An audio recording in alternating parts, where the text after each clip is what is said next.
Is this a dagger which I see before me? The handle toward my hand, come let me clutch thee. I have thee not, yet I see thee still. Art thou not fatal vision, sensible to feeling as to sight?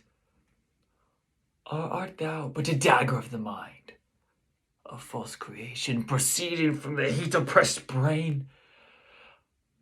I see thee yet in form as palpable as this which now I draw. Thou marshall'st me not the way that I was going, and such an instrument I was to use.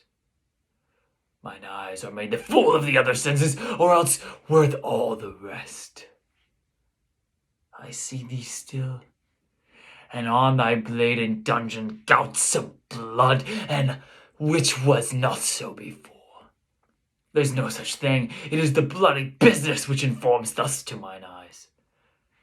Now o'er the one half-world, nature seems dead, and the wicked dreams abuse the curtained sleep. Witchcraft celebrates pale Hecate's offering, and withered murder, alarmed by his sentinel, the wolf, whose howls his watch. Thus with his steady pace, with Tarquin's ravaging strides towards his design, moves like a ghost. Thou sure and firm set earth, hear not my steps which way they walk, for fear the very stones prate of my whereabout, and take the present horror from the time which now suits with it. While I threat, he lives. Words to the heat of deeds too cold breath gives. I go, and it is done. The bell invites me. Hear it not, Duncan, for it is a knell that summons thee to heaven or to hell.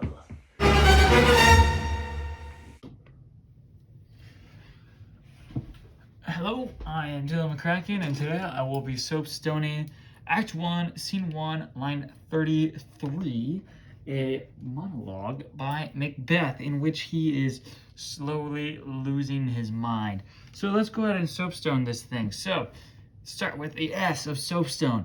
Is the speaker Macbeth? Oh, shoot. The speaker Macbeth. Macbeth is our speaker. Now, Macbeth in Act 2, Scene 1, really in Act 2, is not an awful human being yet. He's still relatively okay, but he has committed some crimes, and you start to see him kind of lose it a little bit, right? His senses are failing him, right? He's got fatal vision, right? And his eyes are made full of the other senses. He's slightly losing it. So that is who we're dealing with.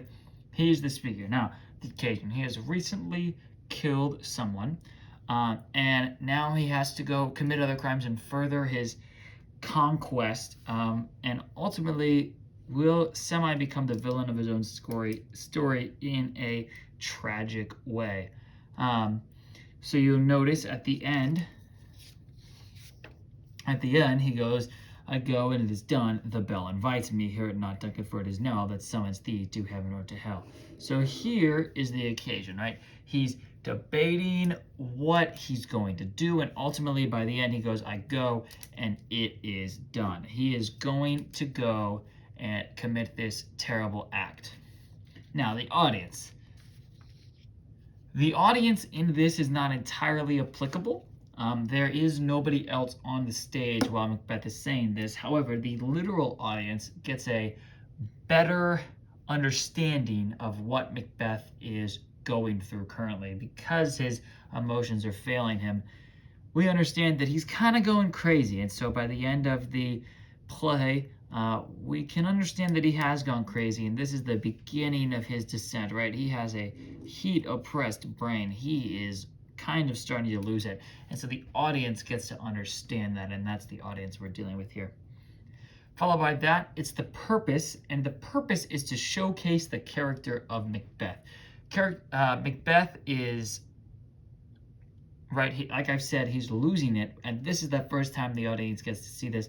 But we also have some sympathy for Macbeth, because he is a good guy, and now that he's done some awful things, he's falling, and right, witchcraft celebrates, and murder, and there's the wolf, and so now he's falling down this trap that he's not going to be able to get out of. And the purpose is to show that Macbeth is really just falling during this monologue. Now, past that, we have the subject. The subject, I don't want to repeat myself here, but once again, the subject is Macbeth starting to fail. Well, the subject is Macbeth himself, right? So he has this dagger that he mentions the whole time. And this dagger is subject of most of the thing, but the dagger is showing that Macbeth is going crazy. And so Macbeth is the subject, and we're examining his mind and how it is slowly deteriorating. Now, after that, you get the tone. The tone is intense. That's how I would describe the tone, right? Gouts of blood, bloody business, mine eyes, half world, wicked dreams. These adjectives, all these words, they are showcasing a tone that is intense, right? It's palpable. A dagger of the mind, feeling as to sight, right? Let me clutch thee. All of these are very intense language, and Macbeth is feeling intense at this moment. And finally, we get a device. And the device, I would say, is symbolism with the dagger of the mind, right? This dagger is false, and it is not dangerous, and it is a delusion, just like Macbeth is experiencing delusion. And so that is my soapstoning of Macbeth.